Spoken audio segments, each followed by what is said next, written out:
Okay, right, sir, question. Pwede ka mag-question. Kasi si Senator, may ano pa. Right, sir, of Manila Times.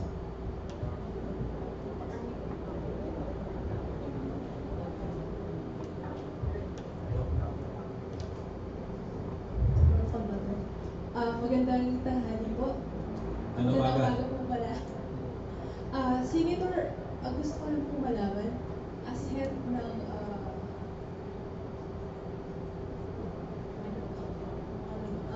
as head po ng pinangunahan niyo po rehabilitation sa Yolanda. May we know the assessment at ano po yung failure ng aking administration para po sa total rehabilitation ng Tacloban City? Unang-unang binigay sa aking mandate, Memorandum Order number 62. Mag-prepare ng plano, ang tawag doon CRRP, Comprehensive Rehabilitation and Recovery Plan. Nagawa ko po yun.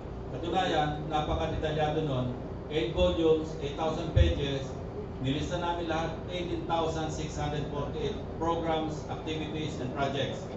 Ito'y pinapondohan ko, 167.8 billion pesos, na ito'y naka-spread out 3 taon. 2014, of course, yung nakapag-release na ng 50 billion, 2015, dapat mag-release ng 80 billion, at 2016, yung half semester per 6 months, 35 billion. Ang nagiging problema, hindi po nagre-release ng karampatang pondo ang DBM. Nung bago ko umalis, yan parating pinagbibilin ko. Alam nyo, nung dinidiscuss namin sa cabinet, bago approve ng Pangulong Aquino, yung CRRP. Noong nakita niyo yung pondo, yung laki ng pondo, tinanong niya si Secretary Botsabag, Bots, kaya ba ito? Nung sinabi ni Secretary Abad, Sir, we can get 10 billion here, 20 billion there. Ang hindi niya alam, kausap na namin yung National Treasurer. At ang sabi ko sa kanya, Sec Bots, mawalang galang, kausap namin yung National Treasurer, meron tayo sa gobyerno na 350 billion in savings. So wag mong sabihin sa akin na 10 billion here, 20 billion there. Underspending nga eh. Ang laki ng savings. Ang tanong, ano bang gagawin dyan sa savings? Nung ako'y nag-file ng irrevocable resignation, kasi nakakahiya naman tatanggap ako ng sweldo, nakatanga lang ako, tapos na yung aking mandate.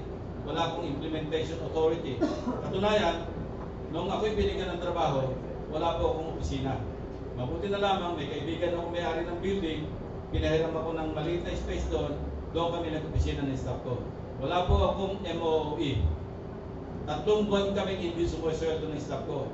Pero may narinig ba kayo, may narinig ba yung malaki niyan sa akin na nagreklamo? Out of the box yung mga solusyon. Nanawagan ako sa privadong sektor kung pwedeng tumulong ka sa Yolanda. And I was able to gather the top corporations all over the country. That was the pledging session. Actually, hindi pledging session, nilabas na parang bridal registry. We cut the 171 cities and municipalities into 24 areas. Sabi namin sa kanila, baka pwedeng mamili kayo mag-shepherd. Hindi naman kailangan kayo lahat ang gagawa dyan. But initially, when I presented the participation of the private sector, there was parang merong apprehension ng Pangulo. Sabi niya, mahirap yan. We cannot hold them accountable. Sabi ko, sir, mga responsabling tao yan. I think they will finish the projects. And true enough, nag-pledge sila ng 26 billion pesos all in all. Ang na-deliver nila, nauna pa sila sa gobyerno. When I left, 19.7 billion na ang kanilang na-implement. Hindi naman namin pinakialaman yun. Sila nag-implement ng mga proyekto nila. May context sila mga NGOs. Ginamit yung kanilang CSR, yung corporate social responsibility, yun ang pinanggastos. Foreign aid, maraming misconception. Nasaan daw yung pera? Yung mga foreign countries na nag-donate, sila rin po ang nag-implement. Naghanap sila ng counterpart, mga NGOs like Gawad Kalinga, kung ano-ano, yung For Humanity, and so forth and so on. And so far, they delivered something like 20 or 17 billion out of the 21 billion that they pledged. Yung ibang narinig nyo na billion-billion, pledges po yun. Hindi po, at saka yun, perang hindi pumapasok sa coffers ng gobyerno. Papasok sa gobyerno kung ito po'y loan. Minsan, merong ding grant ang pasok noon sa National Treasury. Wala po akong hinawakan maski isang perang pondo. Katunayan, pati nga yung aking ipas at saka yung aking gasolina, Eh nung ako'y nakatikim na ng sweldo 3 months after, yun na lang po yung pinangtutustos ko. Eh kamakailan, nahawa yata yung Malacanang, na-reimburse din ako ng mga ginastos ko nung araw. Pero matagal na panahon. But I never complained, I never belly ache. Talagang ginawa ko lang because that's my nature. Pag binigyan mo akong trabaho, gagawin ko. I never asked the President when he asked me, when he offered the job to me, hindi ko tinanong, sir, ano ba yung power ko rito? Ano ba yung authority ko rito? Ano ba yung resources ko rito? I never asked him. Why? Because humanitarian eh. Kung bibigyan niya ako ng misyon, papasok ko sa giyera sa Sulu, tatanungin ko muna sa kanya, sir, ilan ba yung tangke ko rito? Ilan ba yung bala ko dito? Ilan ba yung sundalo ko rito? But this is different. This is not war. This is not a war mission. This is a humanitarian mission. And nobody, I think, in his right mind, will refuse such an offer. Alam nyo, hindi ka rin lang makatulog dahil sa dami ng problema mo, dahil binigyan ka ng trabaho napakalaki, eh hindi ka rin naman talaga rin makakatulog, iniisip mo tinanggihan mo yun sa trabaho na dapat hindi mo tinanggihan. Sir, follow-up.